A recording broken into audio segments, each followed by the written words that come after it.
There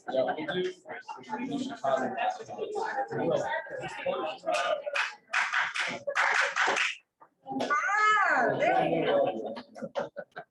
I'm sorry, I'm really rusty on that. As you can tell. Good evening. Welcome to the Board of Education meeting, the Dexter Community Schools Board of Education meeting. This meeting is a meeting of the Board of Education in public for the purpose of conducting the school district's business and is not to be considered a public community meeting. There is time for public participation during the meeting as indicated in the agenda. Upon request, the superintendent the district shall make reasonable accommodation for a person with disabilities to be able to participate in this meeting. I officially call this meeting to order. Hopefully you do the roll call.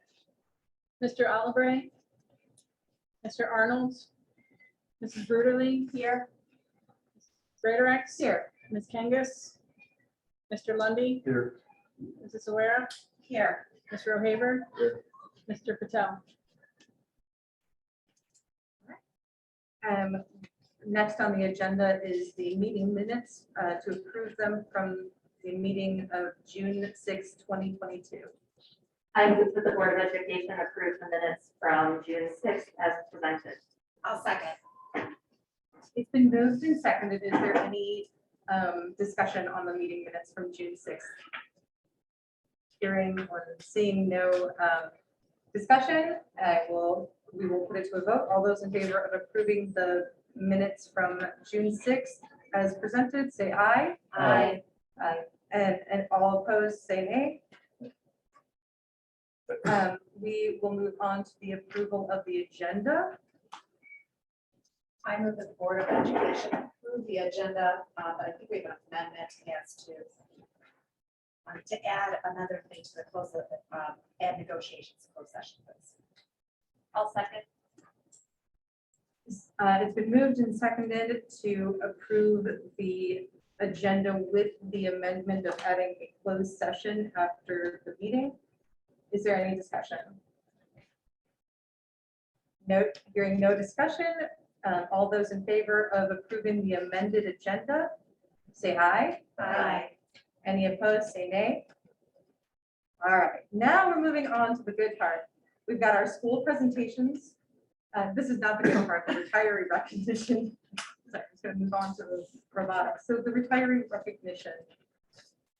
Our packet contained a list of Dexter Community School employees who have reached benchmark years of service, as well as a list of those staff retiring this year. All retirees were invited to submit comments and statements from those who wrote, and those who wrote them are included.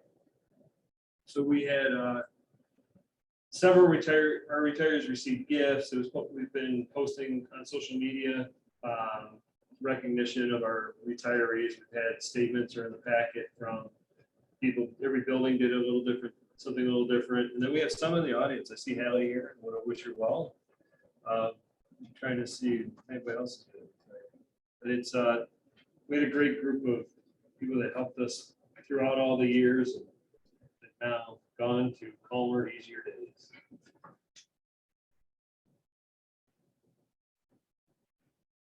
And we will move on to, does anyone have anything to add? I know we've got a lot of favorite teachers that have made an impact on the students of this that I've had, I know. So it is, as you said, it's nice to see that they get to move on into less chaotic. We will move on to our second school presentation, which is the robotics team, the Dreadbots. Take it away. Right. Hi, we are the Dexter Dreadbots. My name is Penelope Babe. I am one of the team captains and the marketing lead for our team. I'm Kane, I'm the other team captain, and I'm the electrical lead as well. I'm Hannah. I'm one of the mechanical co-leads. I'm Bria. I'm one of the mechanical co-leads. And I'm Tom, I'm one of the vision co-leads. And yeah, we are the Dexter High School robotics team. We've been operating for 11 years, and we wanted to come here today just to tell you guys a little bit more about ourselves and show you our thoughts for this past season. Now, building people by building robots. That's been our motto for 11 years. It's what we've been working on for 11 years. Educate, develop, and inspire. Those three words may be a little bit familiar to you. And those are our three main goals here at the Dexter Robotics team. Now, education. We mainly focus on STEM as we are one of the biggest STEM-based clubs and the best. We do a lot of project management and application of concepts. Now, what that basically means is application of concepts is applying the concepts we learned during preseason. So there's season and preseason. Before the season starts, we teach the applications. We teach the mechanical, the CAD, the electrical, the vision, the programming, all that. We teach the concepts. And then during the season, we apply these concepts. So it's very conceptual and application based. One of the other things is we don't only just do STEM related things, we also have our business and our marketing sub teams. All of our relations with our sponsors, all of our service and outreach events, all of our marketing events are all planned and operated by students, giving them those experiences of reaching out to companies and businesses and talking to them and planning things and developing those skills. Now, competition. You may think it's a typo, but it's just more first robotics. It is a mix between cooperation and competition. It's two things that you need to be able to do at the same time in first robotics and in life in general. And it's something we teach very closely. So the Creativity and Controls Awards are two awards that we were given this year. And part of why we earned those is our incredible vision system, which allows us to target the goal that we're supposed to shoot balls into during the game, using a complex combination of linear algebra and trigonometry that is just really high upper level maths in high school level application. And then as far as Inspire goes, one of the things that we do a lot of on our team is community service. One of those being helping the Dexter Lions Club set up their Christmas tree sale every year, and unpacking those trees for them. We've also gone and visited the class at Wiley that we share a space with and showed off our bot to them and showed them our build space because they are very enamored with everything Dreadbot.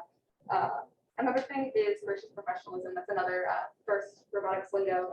It's encouraging high quality work while also respecting others as individuals and others as teams, which is something that we strive to do on our team so that during competition and throughout life, we have that ability to move that forward. We also do a lot of student leadership on our team. As I mentioned, Kate and I are team captains, and then we have 12 sub-team leads who all run a specific part of the team, and then there's leadership also leads throughout the season. So for our build season is 6 weeks of active build. As I mentioned, part of our space is a classroom that we share with our fourth graders, and then we also have a garage, which you can kind of see up there. We also run a FTC and an FLL teams, which are lower level teams. FTC runs at a middle school level, and then FLL is elementary level students. They run out of different buildings than we do. One of the big struggles this year was obviously COVID. 2 seasons ago, we were running completely virtual, and then towards the end of the season, we did a couple of person things here or there. This last season, luckily, we were able to come back in person and compete with the addition of masks and other safety precautions. So another big part of our season was working with Chelsea's robotics team. Chelsea's robotics team was gracious enough to let us borrow their build space, and right there is a picture of the main room of their build space, which has a full-size field for their upper level high school team and their elementary and middle school team. So what we would do is we would go from Dexter's build space to Chelsea's and practice there. However, that did take up a lot of time with the pack up from Dexter, moving all the way to Chelsea, and time for the students is very important. And we had a lot of time lost with just the transportation and all of that, with having to go from Dexter to Chelsea. So for competitions this year, we went to 2 different competitions. We went to the Belleville Districts competition and the Jackson's Districts competition. At Belleville, we won the Innovation and Control Award, the plaque for that. We were first picked for the 7th Alliance, and we were unfortunately knocked out in the quarterfinals, but we made it pretty far. And then for Jackson, we won the Creativity Award, and that one we were captains of the 6th Alliance and knocked out in the quarterfinals. For a little bit of how that works for those who are not familiar with it, I'm sure most of you. There's a series of qualification matches, and then the top 8 teams through a selection process pick 2 other teams to work with them in the next series of rounds in order to determine the winner. So this is the most complex bot we've built ever. It includes 4 different subsystems, the first of which is the drivetrain. It is the part that actually moves the robot around. The next is the intake. This is what intakes the balls and brings them to the third subsystem, the turret. My personal favorite because it tracks the goal around the entire field and calculates the distance and angle in order for us to shoot the balls into the goal. Finally, we have the climber. This is part of the end game of this competition's game, where we have to climb up a series of ascending monkey bars that reach about 7 feet in height at its tallest. So there's a total of 13 motors on this bot, which run everything from the wheels that move it to the flywheel that actually shoots balls and how the turret rotates and the hood moves up and down. And there's a total of 4 cameras as well. There's this one, which actually tracks the target and so it can find how far away it is and what angle it has to shoot at. And then there's also 3 cameras on the front of the bot, 2 facing out and 1 facing down, that allow the drivers to effectively position the bot in the field. Although there were some rough patches in competition this year, using the knowledge that we had developed over the season and over the preseason, we were able to kind of tackle those. One of those being during one of our competitions in the first qualification round, we actually fell off of the traversal bar, which is the highest bar, which is, as she mentioned, 7 feet off the ground. So a little bit of a tumble.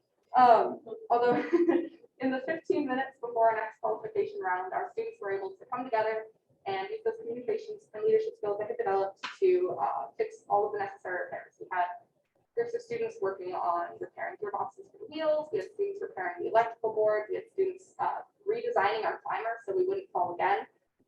Like you can see on the picture on there, the hooks are completely different than what they are on the spot here. Using that communication and the skills we developed, we were able to fix that. And the rest of that day at competition, every match we were in, we climbed traversal perfectly. Another example of an awesome thing we did at competition is one of our alliance partners at Jackson, I believe, the Lancelots.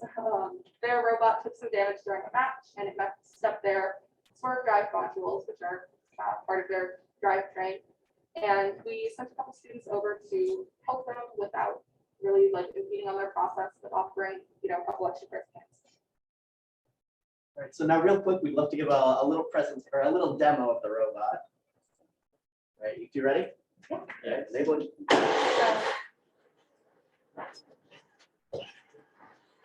the turret follows the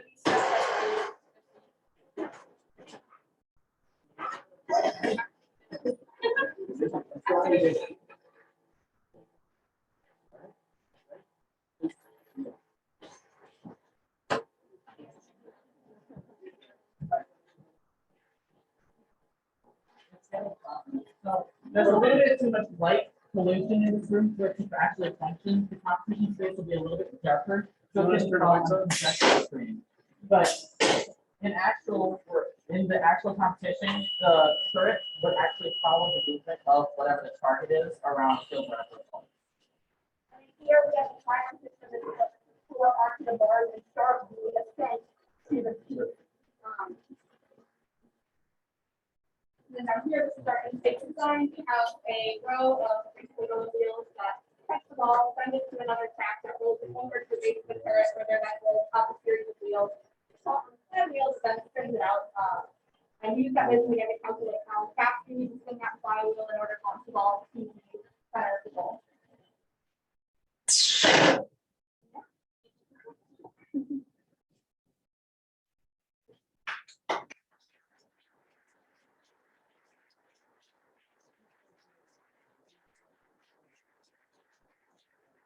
Leads into efficiency, which was a big problem this year, which pretty much just includes efficiency with testing, which if we did more testing, we might be able to fix that little problem. So field elements were a big part of testing, where we couldn't have our field elements set up permanently. So there was a lot of time wasted with setup and teardown. And then that leads into Chelsea again, where going there and coming back, another huge waste of time.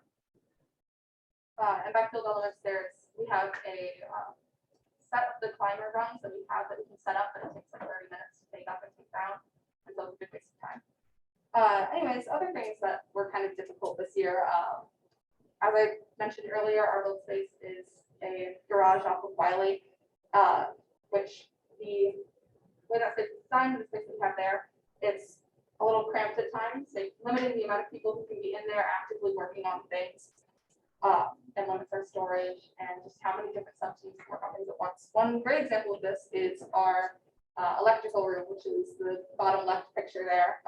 It's a very small room that is, in theory, intended for our electrical sub-team, our cabin creating printing sub-team, our programming sub-team, and our vision sub-team to all work in there. Currently, we're only really working electrical and CAD out of there simply because it's a room that can only really function with 2 or 3 people in there, which made it a little difficult during build season, especially because, if CAD's working on something in there, electrical had to take a table from mechanical and then use the mechanical space to work on theirs. The mechanic had less space, and it just created this whole back and forth. The small space also limits our ability to store all of our tools, apps in space, and it limits our ability to purchase new tools. Like, for example, our last season we hoped to buy a CNC machine, but it doesn't really seem quite in reach right now with the current space that we have. Another thing it does is it limits our potential to grow as a team. Pre-pandemic, we were working in a different space. We had around 50 members. With the pandemic, that cut down, and now we're at about 35. But with how many people we have interested in joining in the next year or two, it's going to be a bit of a struggle to get everyone to be able to remain fully engaged in the team while also working safely. So going forward, we'd love to increase the team size. However, that might be a little bit of a problem considering how little space we have compared to the amount of people. And we really don't want to have trials for robotics. So another thing is permanent field elements. That being the things that we used to practice on, that we have to tear down and then put away and all that. Huge waste of time. Now, if we had more space, it'd be awesome to, in the future, to not have to do that and save some time with that.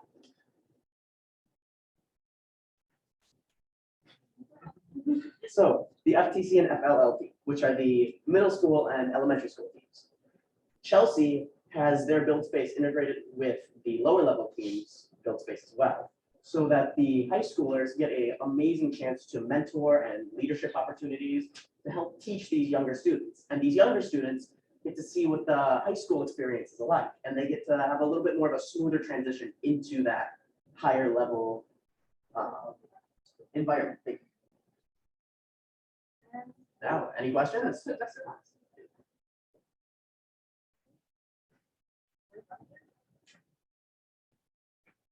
Any questions? No. Well, I just think that was, you guys are awesome, and I mean, it was really cool to see it in action. And I really appreciate you coming out and giving us some swag too. I was having a bad day. Now I look awesome. No, I think we know what the problem was. If we could finish the demo from earlier. I would love it. Perfect. All right.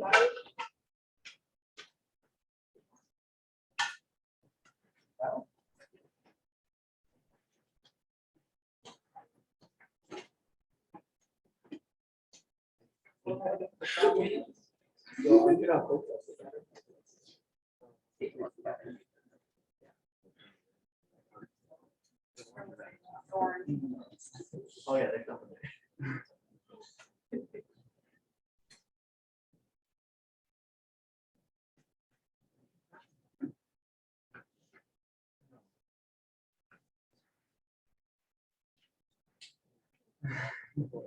There we go.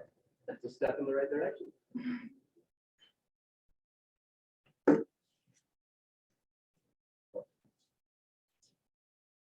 Shouldn't take more than another minute.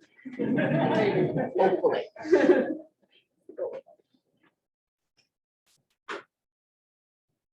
Will you all be seniors next year, or what's the mix? Let's see. Myself and Bria, one of our mechanical leads, will be seniors next year. And then we'll all be juniors. Yep. 12 months. That should be Well, good. we do have a pretty good spread between all 4 grades this year. Ready, Calvin? Yes. All right, enable it. I'd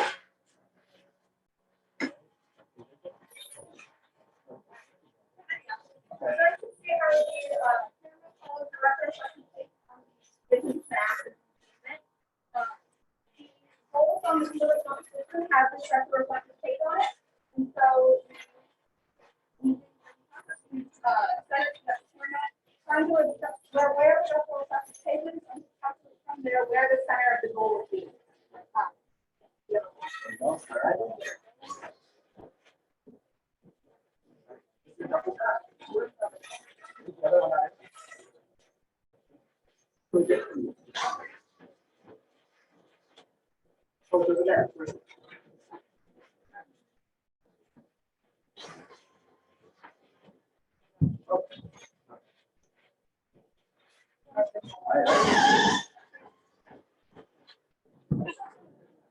Hard to catch it all with sound. And then.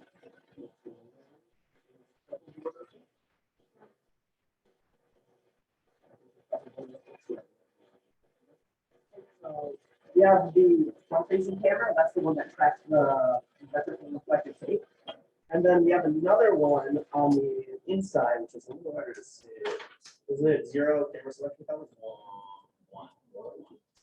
There we go. It's the one that's. Do that, so we don't have to worry about You generally it. So like- we have a little camera, if you, Calvin, you want to put your foot down there, just so we can kind of like see what's going on down there. So there's a fisheye camera in there. That's what gives it that wide range of view. So if you look at it, you can see all the way from this side of the robot all the way to the other side. Even though it's so close, it has a very large field of view. And that just helps me while I'm driving get a better view of what's in the robot.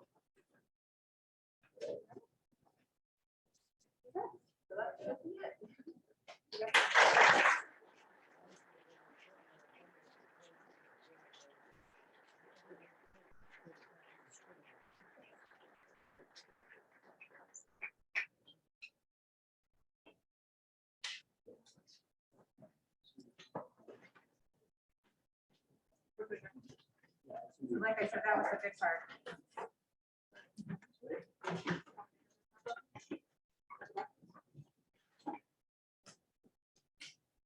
There you go. There you go that way. I should mention a lot of our dread backs are also on the powerlifting team. Yeah, all of our seniors that just graduated powerlifting.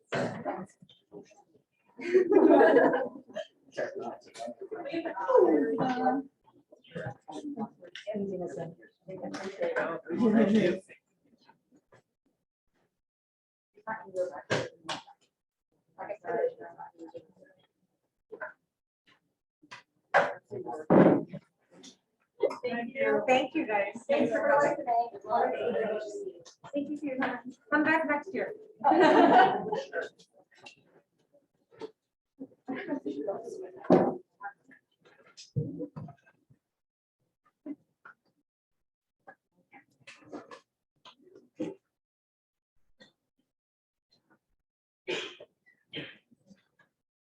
Oh, you could, the table right there. It's fine. Sure. Thank you. Yeah, let's push it off to the side for you.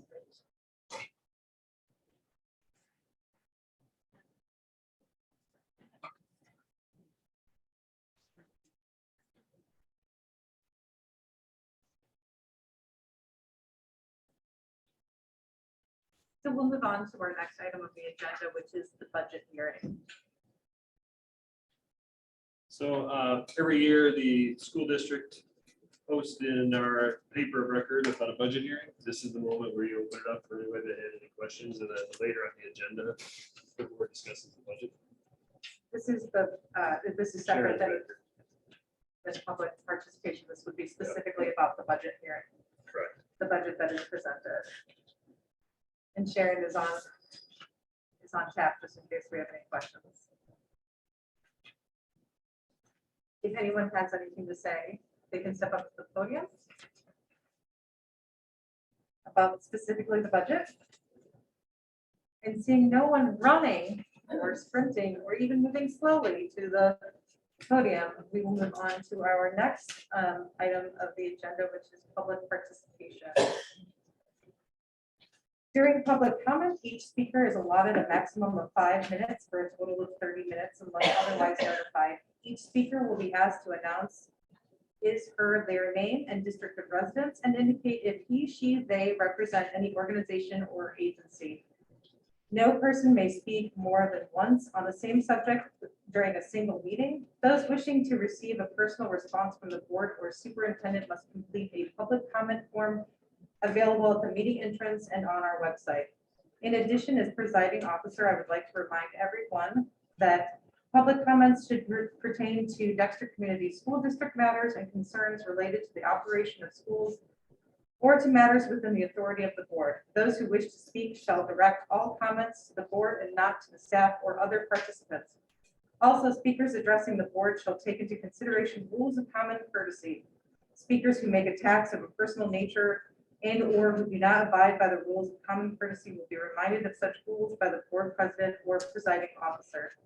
Such individuals may be asked to leave the meeting if their behavior is disruptive or interferes with the orderly progress of the meeting.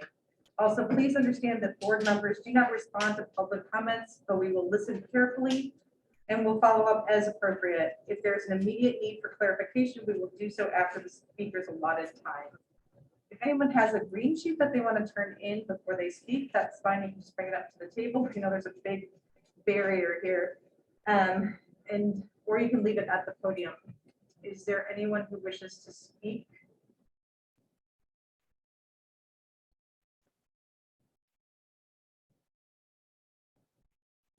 All right. Going. We will move on to our next item of the agenda, which is administrative and board updates. Moving to the superintendent first. So well, first off, I'd like to introduce Will Haber, our new student board rep. So welcome, Will. We get a chance in a minute to kind of introduce yourself. But thank you for your service ahead of time. Welcome.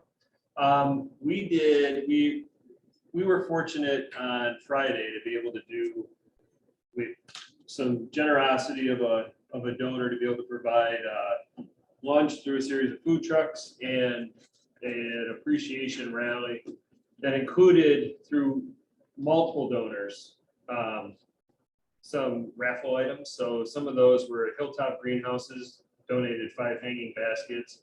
Hotel Hickman donated a gift certificate. 3 Bird Shop, they donated gift cards. Dexter Print and Embroidery donated 2 Yeti tumblers. The Fillmore donated 2 gift cards. A&W donated 2 gift cards. The Wellness Center, a gift basket and 1 month membership. And then we had anonymous donations for 2 weeks of Disney accommodations, 2 pair of tickets to 2 U of M football games, a pair of Apple earbuds, a self-care kit from Standing Spruce, and then the food truck rally, which some of you were able to attend. Many of our staff was able to come over. We held it right outside and staggered it so that the bus drivers, after they finish their route, they can make it over. It's a nice way to end the year, spend some time just celebrating that we made it through, and just to recognize staff through the generosity of our community. So, next item I need to go over is section 98B of the Michigan School Code required the board at the beginning of the year to set end of year reading and mathematics goals. And the goals were to achieve 1 year of growth in reading and math measured by the NWEA or other appropriate metrics. The results are trying to roll all the data up. This is the challenge with growth data, but this is the best representation that meets what the state has told us to use. So when you look at reading growth for all students, pretty close to getting a year growth. Some areas a little higher within a year, some years a little lower. Math, fairly similar with that growth. Our economically disadvantaged students, you could see the high average and the high in reading, some significant growth there. In math, growth there. When you look at special education students, there was a dip for both the high and high average. For our 504 students, we see a drop. For our female students, it's a growth in one area, a drop in others.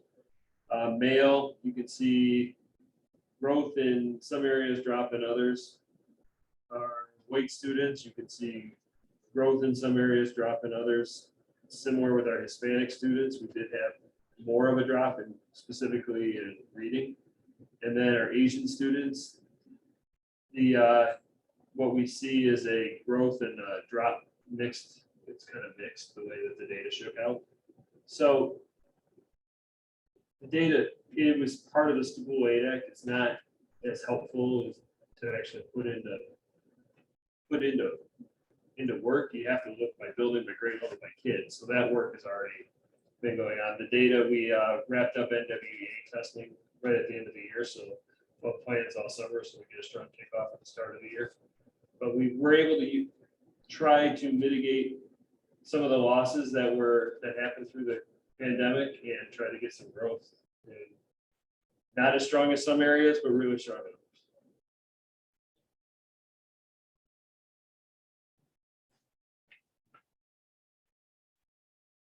That's it for my report. I don't have anything for my report. So we'll give it to the new guy. Well, I'm Will Aver. Straight to be here. I'll be with Griffin Patel as the student representative for this next school year. That's about all I know. It's all right. First meeting. Welcome and thank you for coming. When will they be sworn We could, let's do it in the July meeting. in? Okay. So it's official. We'll move on to our next item on the agenda, which contains our consent items. Consent items are typically approved in bulk. I move that the Board of Education approve the consent items in bulk. I'll second. It's been moved and seconded to approve the consent items that include resignations, new hires, and the budget report in bulk. Is there any discussion? Hearing no discussion, I will put it to a vote to approve the consent items in bulk. All those in favor, say aye. Aye. Any opposed, say nay. They have, yes. Move on to our action items portion of our agenda. First is to approve the school calendar, School meeting. the school meeting calendar. Or is I this the just school removed kid? I got it. Sorry. So this one we need to table. Should I move that we table the action one, approving the school calendar? I'll second. Moved and seconded to table the approval of the school calendar. Any discussion? I guess a question. Are there not some major dates that are committed to us for the public to know? That have been released or could be released? Yes, the first day of school, the day after Labor Day, the holiday break, winter break in December and January, and then the spring break. So those dates are available to the public for planning. Yes.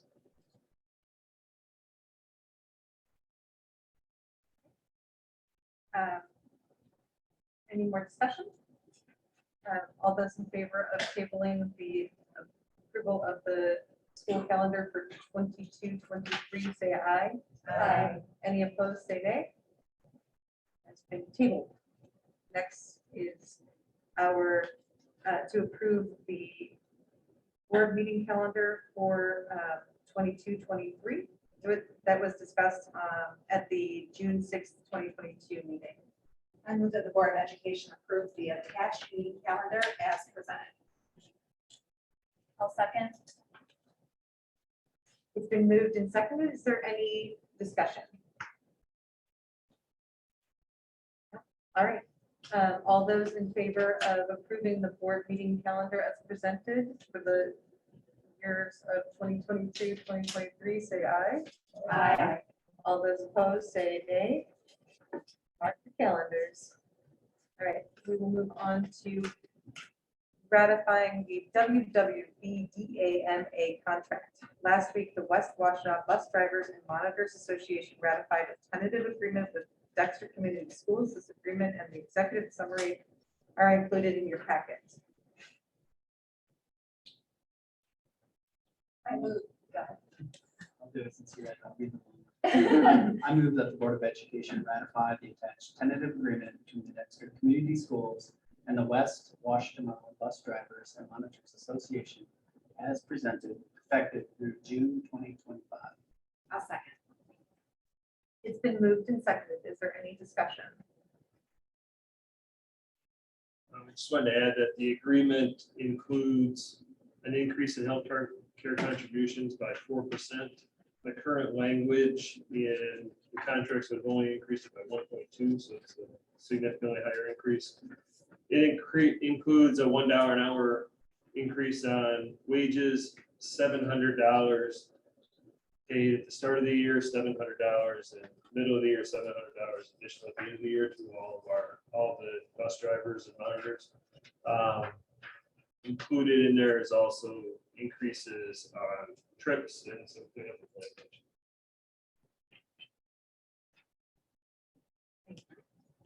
All those in favor of ratifying the attached tentative agreement, say aye. Aye. Aye. Any opposed, say nay. Has been ratified. Moving on to ratifying the DESTA contract. Last week, the Dexter Education Support Personnel Association ratified a tentative agreement with Dexter Community Schools. This agreement and executive summary are included in your packet. I move that the Board of Education ratify the attached tentative agreement between Dexter Community Schools and the Dexter Educational Support Personnel Association as presented, effective through June 2025. Second. It's been moved and seconded. Is there any discussion? Yes, this agreement includes some significant wage changes. So if you look, custodians and grounds, instead of starting at $12.79 an hour, we'll start at $16 an hour and top out at $19.25. Maintenance will move from a starting wage of $16.62 to $18.50 per hour and top out at $20.75. Secretaries will move from $12.79 starting wage to $16 and a step 10 of $19.25. When we look at para-educators, general ed para-educators used to be from $11.96 to $14.04 an hour, now it'll be $15. Special education paras, there are some significant differences. The most recent salary schedule went from $12.39 an hour, and it'll start at $16. It would top out at $14.47 an hour, which now goes to $19.25. What we also did with special education paras is we have options for 8-hour paras, which have a healthcare option. We have several structures of options for special education paras. In terms of skilled maintenance, when they're in training, so we've had maintenance employees who we have sent to get certified in specific skills, like, for example, HVAC. We pay an additional $2 an hour while they're in training, and we pay for their hourly wage while they're in training and the tuition. And then once they're certified, it's an additional $7 an hour on top of that. So they make $9 more an hour, so that we don't have to hire contractors to come in to do the work. We can do it in-house. We increased longevity pay. We increased food and nutrition pay. And there is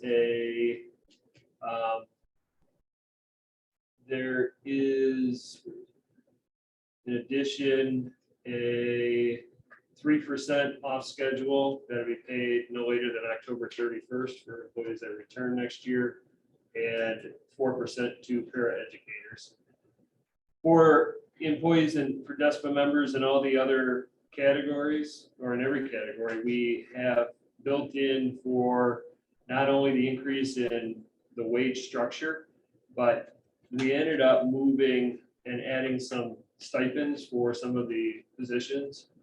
We also included that many employees who, according to contract language, would not have moved up a step or would have only moved up one step will go up 2 or 3, or will go up there 1. Those at the top step will get the hourly increase, but then another $1,500 in January. So we've done some significant work to try to recognize the important work of that group.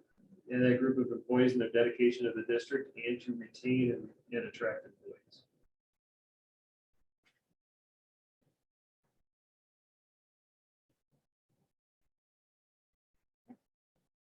Moved and seconded and discussed. All those in favor of ratifying the tentative agreement between Dexter Community Schools and DESPA as presented, effective through June 2025, say aye. Aye. All those opposed, say nay. Has been ratified. Moving on to the DEA contract. The Dexter Education Association is expected. We have a. Thank you.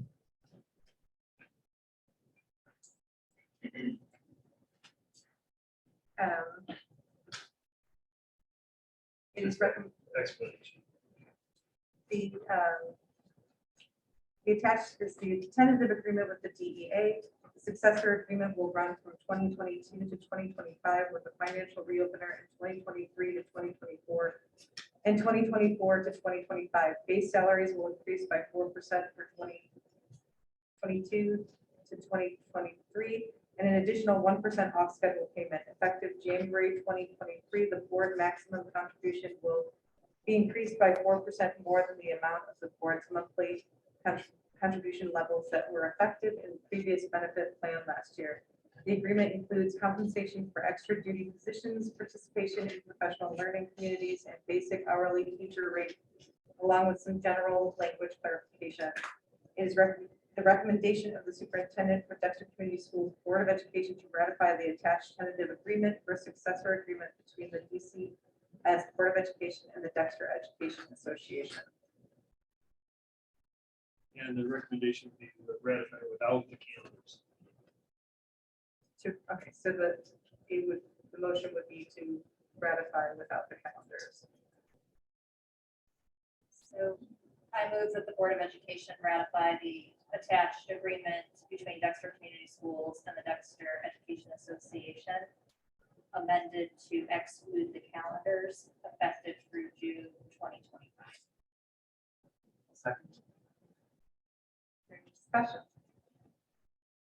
To go over the agreement, it starts with steps which are about $650,000 plus another 4% on schedule and a 1% off schedule that'll be paid as if it was on, which changes the salary structure significantly. So what would happen with the salary structure? And we heard from our employees, they really looked at Celine and Chelsea's salary structure. So when we compare the three, we would eliminate in this agreement steps 1, 2, 3, 6, and 9. So if you look the BA, so the bachelor's pay compared to Celine, we would start higher. We would stay higher up until towards the end. When you look compared to Chelsea, we would start higher and we would stay higher up until towards the end. When you look at masters, under that structure, we would start higher and then we would stay higher up until towards the top steps. And then when you look at PhD, we would start higher and we would stay higher up throughout the entire schedule towards the end. When we look at the structure of the agreement, the 1% that's off schedule would be permanent after we get increased by 45 students. We're going to roll in steps into the steps and lanes. There's an article in the contract pay for supplies. We're just going to roll that into salary. Eliminating some steps, doing a voluntary PLC for teachers who want to participate. They'd be paid $2,000 for the year to be participated in 1 day in August and then 2.5 hours a month in a professional learning community. Some changes with extra duties, first responders, some language cleanup, and then with healthcare, a change that would contractually the district or the board would only need to increase, according to the contract, the healthcare contributions by 1.2%. We agreed to 4% increase for this year, and just the rest is cleanup.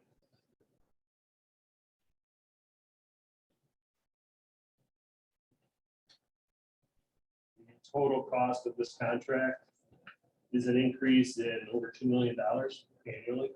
So it would take fund balance, we go over budget down about 5 to 6% a year every year for the next several years. It's more, unless we grow in students, it is not sustainable. But it's the right thing to do right now. And by ratifying this now, even without the DEA approving, we move forward in our. Yes, the next steps would be that we would, after the board determines if what we want to ratify or not, we would notify the DEA that they need to tell us that they need to assure that they presented in good faith, affirmatively trying to pass the tentative agreement that they agreed to, and the exact reasons that the agreement failed. So that we can move to. So we can move forward and get it.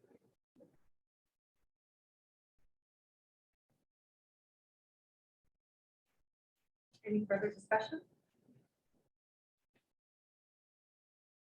I move that the Board of Education ratify the attached tentative agreement between the Dexter Community Schools and the Dexter Education Association as presented, effective through June 2020.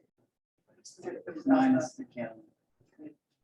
We already did it. We already discussed, but it's okay. All right, it has been moved and seconded and discussed. All those in favor of ratifying the DEA contract based on the recommendation of the superintendent, without the calendars, say aye. Aye. All those opposed, say nay. Been ratified. Moving on to ratification of the DAA contract. The Dexter Education Association. Oops, sorry. Last week, the Dexter Administrators Association ratified a tentative agreement with the Dexter Community Schools. This agreement and the executive summary has been shared to us. Their motion. I move that the Board of Education ratify the tentative agreement between the Dexter Community Schools and the Dexter Administrators Association as presented, effective through June of 2025. I'll second. It's been moved and seconded. Is there any discussion? The Dexter Administrator Association, the structure of this would be a 3-year agreement with a financial reopener for years 2 and 3. It includes 4% on schedule, 1% off schedule, similar to what we went through. It's almost the same structure as the DEA agreement, that we would have to increase by 45 students at what we project to be the foundation allowance next year. An increase in healthcare contributions of 4%. The current language would have, with the publicly funded Health Insurance Contribution Act, at a rate of 1.2% this year. So we would have been capped. We would have been contributing 1.2, instead we would contribute 4. A change for state and national recognition stipends. We've had several principals that have been recognized by their associations. So just change there. The PLC language of participating in a PLC with teachers and other employees for a stipend voluntary of $2,000 for the 2.5 hours a month plus the day in August. And then a change for additional work days. Their days are, right now they have a number of work days, and what we're finding is with interviews and some of the work we've done over the years, they're having to work significantly more days than what we have in the contract. So an increase in the ability to work days and a change in expenses and TV budget. And then a one-time off schedule of 3% based out of this calendar year, which is similar to what we have in DESPA and with the with transportation.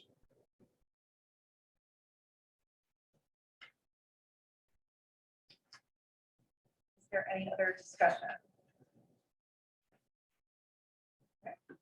Hearing no more discussion, we'll vote on the motion at hand that we ratify the attached tentative agreement between the Dexter Community Schools and the Dexter Administrators Association as presented, effective through June 2025. All those in favor, say aye. Aye. Any opposed, say nay. Move on to the 2021-2022 budget amendment. Our packet includes a memo from CFO Sharon Rashke regarding the attached 21 to 2022 budget amendment. Dr. Rashke will be available to answer any questions. I move that the Board of Education approve the attached 2021-2022 budget.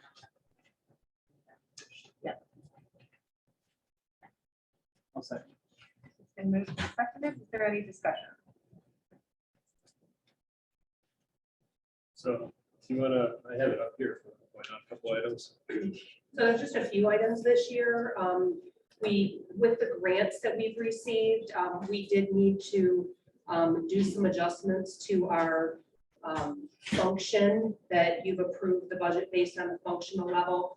But with the underage, we're able to just move that in general fund without having to actually increase the amount of the budget. And then in our food services fund, they just are spending more. So that first line there, that 28X, 29X, they had increases in food costs this year. They had mid-year wage changes that went along with the negotiations that you just approved, as well as the infrastructure that they were required to spend down some of their fund balance because of the implications of the COVID, of what all happened in the last couple of years. They had an excess fund balance, so they were required to put in capital infrastructure that had to be specifically approved by the state MDE, and so they were able to do that. That means their expenses are higher than what we had planned, so we're just adjusting it. They have ample fund balance to cover this, but we do need to make that adjustment, and that's it for this year.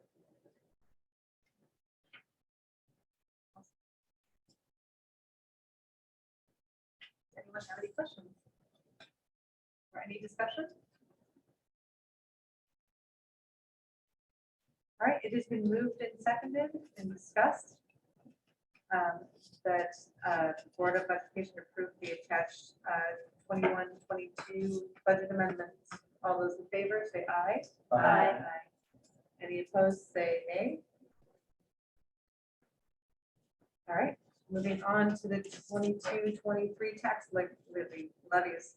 Earlier this evening, the board will call the public hearing on the 2022 tax rate for all non-homestead properties that will be at 18 mils, and the 2022 debt levy on properties that will be at 8.5 mils. These levies are described in the attached memorandum from CFO Sharon Rashke. Upon recommendation of the Finance Committee, the Board of Education will act tonight to authorize the tax levies for the 2022-2023 fiscal year.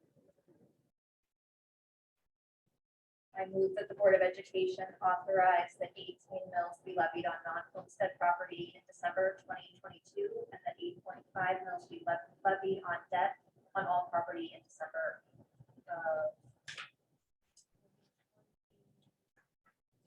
22. That should also be December. That's correct, 2022. Thank you. I'll second. It's been moved and seconded. Is there any discussion? Okay. Hearing no discussion, much like the budget hearing earlier this meeting, we will put it to a vote to authorize the 18 mils be levied on non-homestead property on December 2022, and that 8.5 mils be levied on debt on all property in December 2022. All those in favor say aye. Aye. Any opposed, say nay. All right, moving on to the 22-23 budget adoption. Our package contains the final 2022-2023 budget recommendations from CFO Sharon Rashke. These are presented to the Board of Education for approval. I move that the proposed 2022-2023 budget be adopted. I'll second. It's been moved and seconded. Any discussion? Yes, we have the parameters in the budget and timelines of starting May 3rd on the budget scenarios and how we work through the process. The state foundation allowance that this budget includes is 9135, which is a 435 student increase. when we looked at, what's it? Dollar. $435, yes. So when we looked at what the House, the governors, and the Senate proposed, the House was significantly lower. The Senate, or the governors was 9135, the Senate was 9150. So it'll be likely in this range. It includes state categorical funding in the continued student count of 105 students increase. Wage changes, it just includes an assumption of 1%. The board just ratified several agreements that are way over 1%. So we'll need to do a amendment once everything settles out when we do our November revision. Employee level and step increases, increase of healthcare contributions of 1.3%. I misspoke when I said 1.2, it's 1.3, sorry. Retirement rate of 43.52% and no increase in staff, academic staff. And then Sharon, do you want to talk about the rest of the variables? 'Cause Yeah, I mean, the biggest variables are our student count and the foundation from the state, as well as the wages, with over 80%, 85% of our budget directly the wage parameter. We carried forward the 1% because that had what we had in for the long-term trend. And absent any, other contracts, we weren't able to really do anything different than that. We do have the COVID grants in here, staged out for utilization this year and next year. And there is a chart in here to help you understand in summary what all that COVID grant funding is. I remind you that's one-time funding. And once that money is used up, if it's structural issues, we're gonna be going down the path. And we needed to prepare the budget in a timely manner, so we couldn't wait to get all the settlements and everything in place. And our real operating budget has been traditionally our November budget revision. Normally, it doesn't change too much from what we initially adopt in June. Generally, our revenue versus expenses is consistent, even though revenue might change drastically and expenses change drastically. The revenue versus expenses, when we do the November budget revision, generally tie very nicely to what we do in June. And that will probably not be the case when we do the November budget revision, but we do need to adopt this by June 30th in order to meet the requirements we have to adopt a budget by June 30th. we do expect that a November budget revision for, based on the contracts that have been ratified, if all of the contracts come in as presented in that general range, this number right here will be, or sorry, when it comes up in November, will be at a 2 or a 3 in front of it. An expense over revenue, it'll be significant.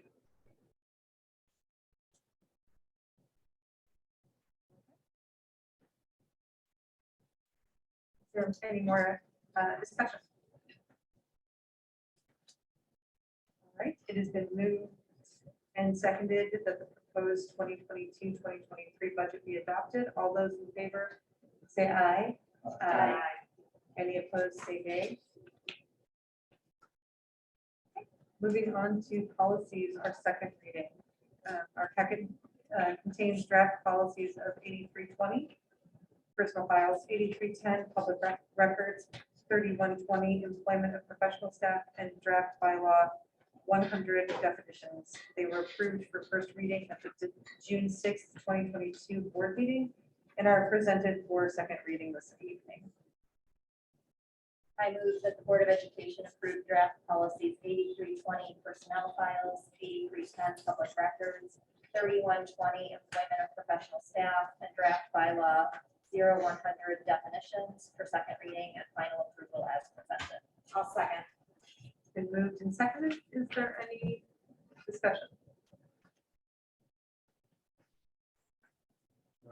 We reviewed these at the last meeting.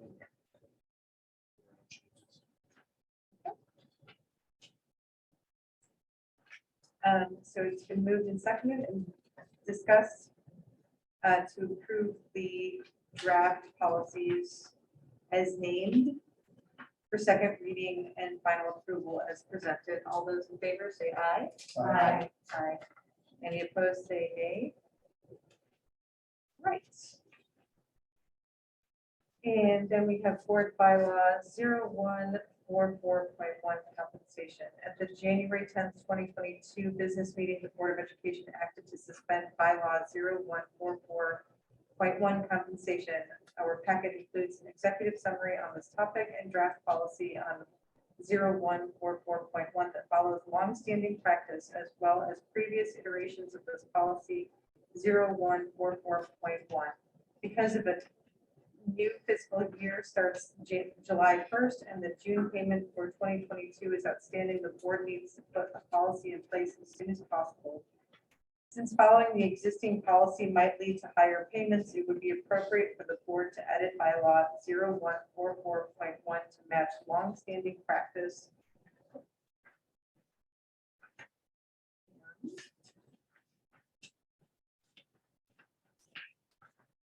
Previous policies, the board would first need to suspend bylaw 0131.1 bylaw and policies in order to act this evening. I move that the Board of Education suspend bylaw 0131.1 for the sole purpose of bringing policy 0144.1 into alignment with longstanding standards. I'll second. It's been moved and seconded. Is there any discussion? Going back to as early as 2000, the board set the annual compensation at $840. However, board policy sets it significantly higher. So in practice, the board's always taking less. This continues to take less, and just make sure that whatever is acted on is efficient. You're voting on a big cut. That we always, that's Yeah, that totally you fine. always had. Is there any discussion on that? Okay, then we will put it to a vote. All those in favor? Aye. Any opposed, say nay. So, yeah, for bringing policy, suspending the bylaw 0131 for the sole purpose of bringing policy 0144 into alignment with longstanding district practice. All those in favor say aye. Aye. Any opposed, say nay. What's the significance of suspending? Is that permanent? Are you deleting it? Or for just Suspending it just until- for this action. Then we have to clean it up. Okay. Would be what the packet has is a policy to adopt, but you can't, board bylaws require 2 readings, 2 different meetings. So you're suspending that because it's not anything new for anybody here. For efficiency, you could wait, but that would create other complications. Permanent replacement after readings of both of the files. Correct, even though it's what we've been doing for years. Okay.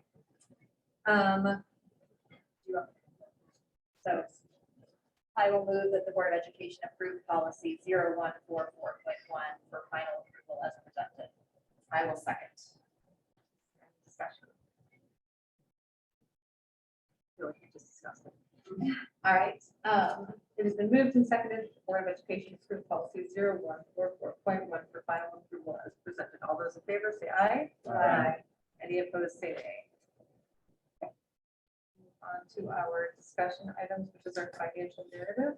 Our packet includes a financial update and narrative report. Financial updates to the board are provided at the close of November, March, May, and June each year. This report is through May 30th. Included with this financial update is a compilation of individual financial narratives that were prepared by the administrators, program directors, and department managers. This item is presented for discussion only this evening.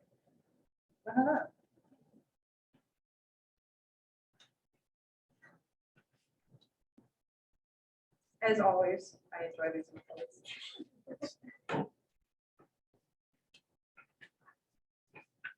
I don't have any questions. So in your packet is our 3rd report that you've received for this year.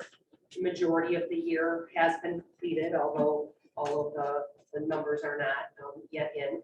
And so this is a compilation from all of the building principals and program directors, as well as an overview of kind of the other areas that are not covered with by those other individuals, to give you an idea of where we're at for the year, And then when the year is completed, we will have a final summary of all of the variances that we have to give you a final report. In general, it looked like things were as expected for this time of year, that things were looking positive for some of the areas that had struggled a bit through COVID. Is that a good general overview? Yeah, I think in general, the staffing has been, we always struggle with keeping, full staffing, not to the extent that we have this year. We do budget for full staffing, so when we have individuals that are not here and not getting paid, then we will have those positive variances, which are pretty significant, and even not having enough subs to cover absences that we have has been an ongoing struggle, which will create large positive variance this year. But again, we budget for full staffing. So if everyone were here all year, no one took any unpaid leaves, and every position were completely full, we're gonna spend what we budgeted. So we will see that positive variance again this year. And again, that's one time because it's we do still only have the individuals budgeted who we expect to be here.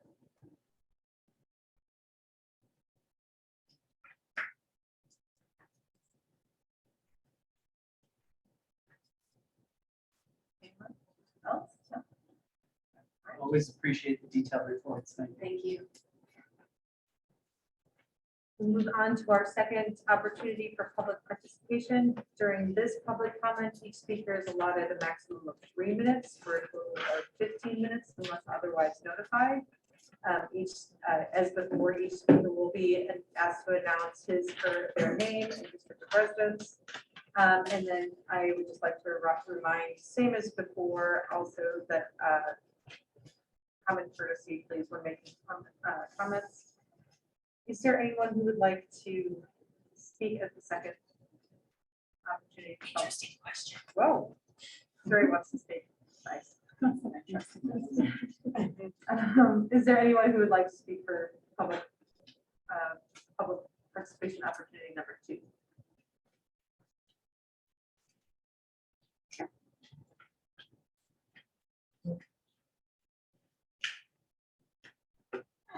My name is Carissa Keller and I'm a parent in the community. I just had one of my boys graduate a couple weeks ago, and I just want to say how nice the ceremony was outside at Al Ritt. The weather was beautiful. I think that was awesome. And I know in years past, the ceremony has been inside of the gym. I don't know who makes those decisions, but moving forward, if it can be at Al Ritt, if that could be taken into consideration, it was really nice. The students who spoke just knocked it out of the park. I just want to publicly give them a kudos because they did a great job. So thank you for a really nice commencement ceremony. And the only thing I would maybe ask that was a little bit of a bummer was there was no program. We had a you had to do a QR code on the way in. There was a paper that was sent around. It was a little lame. But other than that, outside ceremony, it was really nice. So thank you for that. Thank you. It is scheduled for the first Friday, I think, of June. Again, Awesome. Well, there you go. Great clarification. Mark your calendars. Well. Is there anyone else who would like to speak? Okay. We will move on to board comments. I want to thank the district again for thanking us for putting together that athletic program. My son was at the baseball camp today, and my daughter tried out lacrosse for the first time and says she loves it. She wouldn't have had that opportunity but for the district offering that learn to play and the lacrosse team putting that on. It was really neat to see. So I love having that opportunity for kids that would and for free. Because what if she walked up and said, I hate that absolutely, and I signed up for the jersey and everything like that. So I think that is a really, I want to commend the district for doing that and the teams for putting that forward. I think it's just fantastic. we'd like to continue that. This is an example of what a regulation would pay for.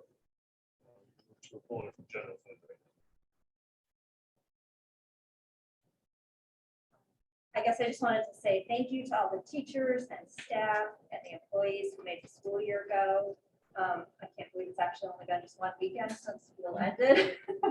But I just very much want to wish everyone a very happy summer and much deserved rest and recovery time. I know it was a really long year, and I know all the students and the parents very much appreciated all the hard work given into it. Similar, I would like to thank the staff, teachers, administration, everybody for, I think, a great school year. I concur in Ms. Keller's summary of the graduation. I thought it was really well done. The weather was perfect, so that might have helped, but it was really well done, and the speeches were really awesome. All the student speeches were great. So I love how we pick the student speakers. It's unique, I think, and it adds a different flavor that you don't normally see from student speeches. So very well done.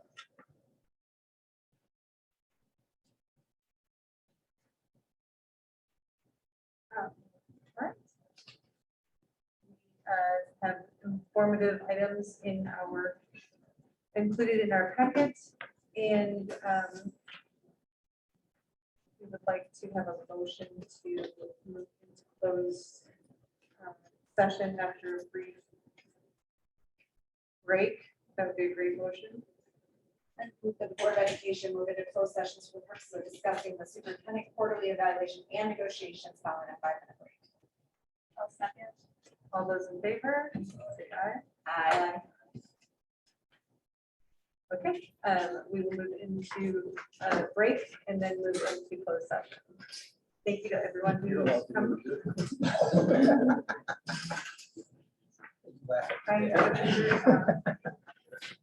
Yeah.